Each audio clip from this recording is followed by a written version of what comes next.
देखो आजकल ना ढेरों ढेरों इन्वेस्टमेंट ऑप्शंस अवेलेबल हैं और ऐसे में कई बार हम ओवरवेल्म्ड हो जाते हैं। इन्फ्लेशन हमारे देश में बढ़ती रहती है, पैसों की जो वैल्यू है वो धीरे धीरे हर साल कम होती रहती है। बिल गेट्स कहते हैं कि अगर आप गरीब पैदा हुए हो तो आपकी गलती नहीं, गरीब मर जाते हो तो आपके अलावा और किसी की भी गलती नहीं, क्योंकि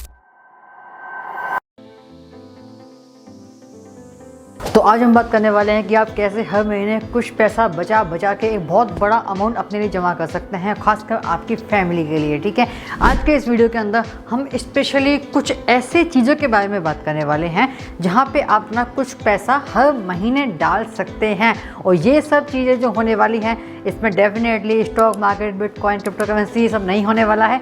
इसके अंदर जो चीज़ें लीगल हैं, जो चीज़ें बिल्कुल सही है, जिसमें ज़्यादा रिस्क नहीं है, उन सब पे हम बात करने वाले हैं। मेरे पास 7 साल का फाइनेंस का एक्सपीरियंस है और साथ ही साथ मैंने इन किताबों को भी पढ़ा है। ठीक है, और उसके बाद में ही आपको कुछ बताने वाले हैं आज के इस वीडियो के अंदर। सबसे पहले हम बात करते हैं कि आपको आखिरकार निवेश करना ही क्यों चाहिए। ठीक है ना, बैंक के अंदर पड़ा हुआ है अच्छी बात है, या फिर अपने घर के अंदर कैश पड़ा हुआ है अच्छी बात है।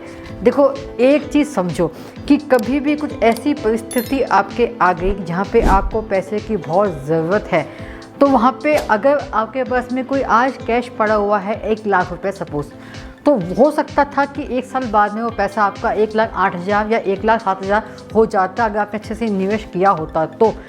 और लेकिन आपका 1 साल बाद में 1 लाख ही रहेगा क्योंकि आपने कहीं निवेश किया ही नहीं, आपके घर के अंदर पड़ा हुआ है। एक टर्म होती है कंपाउंडिंग। कंपाउंडिंग होती रहती है। कंपाउंडिंग का मतलब क्या होता है कि अगर आपका पैसा 1 से 1,8 हुआ है, इसका मतलब क्या हो गया कि 8% से आपका पैसा बढ़ा है। अब जो आगे वाला आपका पैसा बढ़ेगा 8%, वो आपका 1 लाख नहीं है बल्कि 1,08,000 का 8% आपको एक्स्ट्रा मिलेगा। इसको बोलते हैं कंपाउंडिंग। ठीक है, तो कंपाउंडिंग का फायदा आपको मिलता है निवेश से। देखो यार, आज के ज़माने में आपको पता है कि कैसा माहौल है, कैसा वातावरण है, तो किसी भी तरह की इमरजेंसी आपकी फैमिली में आ सकती है। और खासकर सबसे अधिक जो इमरजेंसी आती है वो आती है आपकी कौन सी, मेडिकल इमरजेंसी। ठीक है, तो इसके लिए आपको निवेश करना चाहिए ताकि कुछ पैसा आपके पास में हमेशा बचा है। और एक कहते हैं ना कि अगर हाथ में पैसा होता है तो ये रुकता नहीं है, वो चला जाता है, कैसे भी जाएगा, खर्चा हो जाएगा, पता नहीं लगेगा आपको। तीसरे पॉइंट की अगर बात करें, महंगाई से बचाव। इन्फ्लेशन एक ऐसी चीज़ होती है जो कि शायद बहुत कम लोग जानते हैं।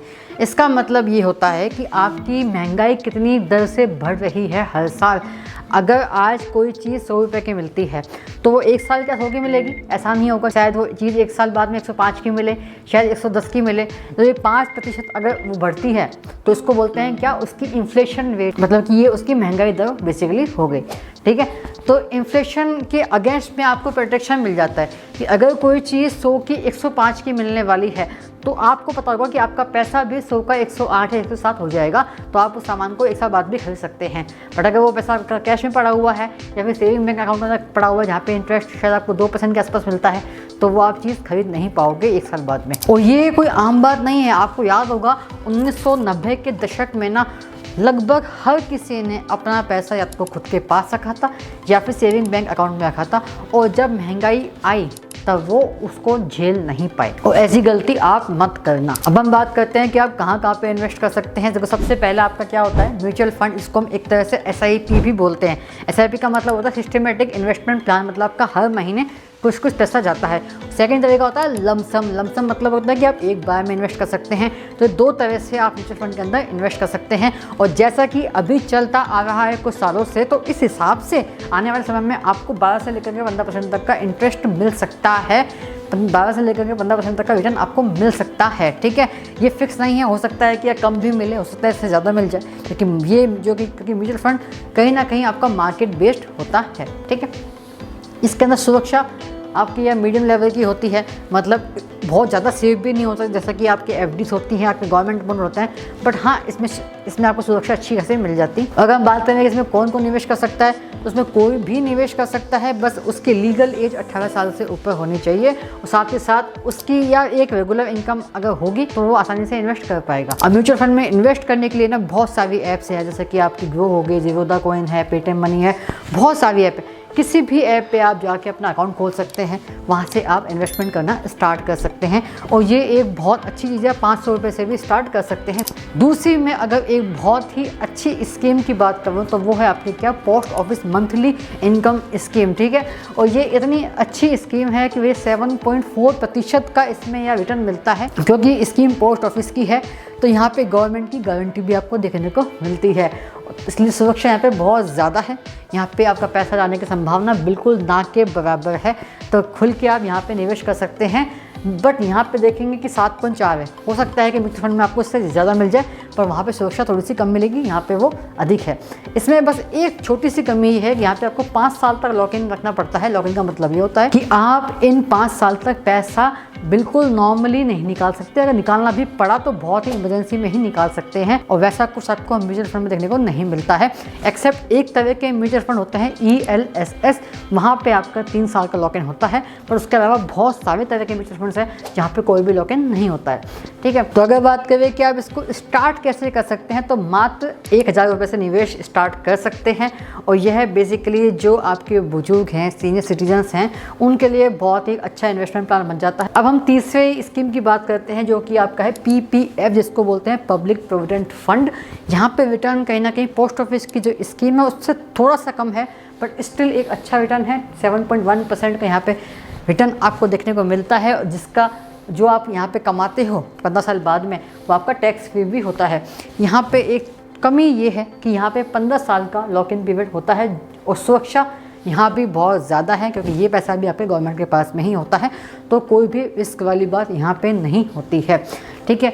क्यों बेहतर है, गारंटी रिटर्न है, अच्छी यहाँ पे सुरक्षा है, और यहाँ पे आप 500 रुपये से शुरू कर सकते हैं, और अधिकतम 1 साल में आप 1.5 लाख रुपये ही निवेश यहाँ पे कर सकते हैं। ये इसकी एक शर्त होती है, ठीक है। आगे बात करते हैं हम चौथी स्कीम की, जो कि आपकी है सुकन्या समृद्धि योजना।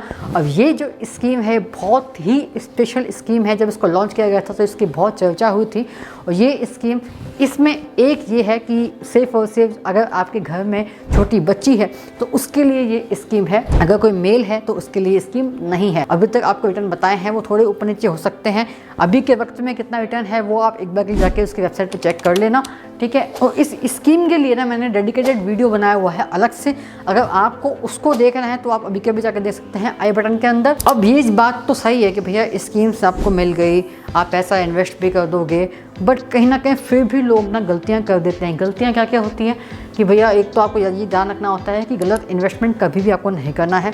जैसे आपके चिट फंड हो गए, ठीक है, डबल मनी स्कैम्स हो गया, गैर लाइसेंस कंपनीज में कई लोग बहुत अधिक मुनाफे के चक्कर में निवेश कर देते हैं, वो सब नहीं करना होता है।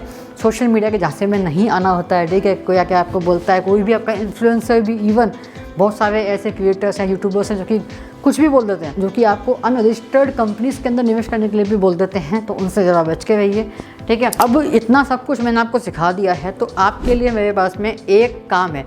वो काम क्या है कि आपको पहले ये बताना है कि इन सब में से आप सबसे फेवरेट कौन सा इन्वेस्टमेंट प्लान आपको लगा, और उसके बाद में आपको कमेंट करना। साथ ही साथ अभी आप पैसा कहाँ पे निवेश करते हैं वो आपको बताना है। अगर आपको जानकारी अच्छी लगी है तो सब्सक्राइब कर लीजिए।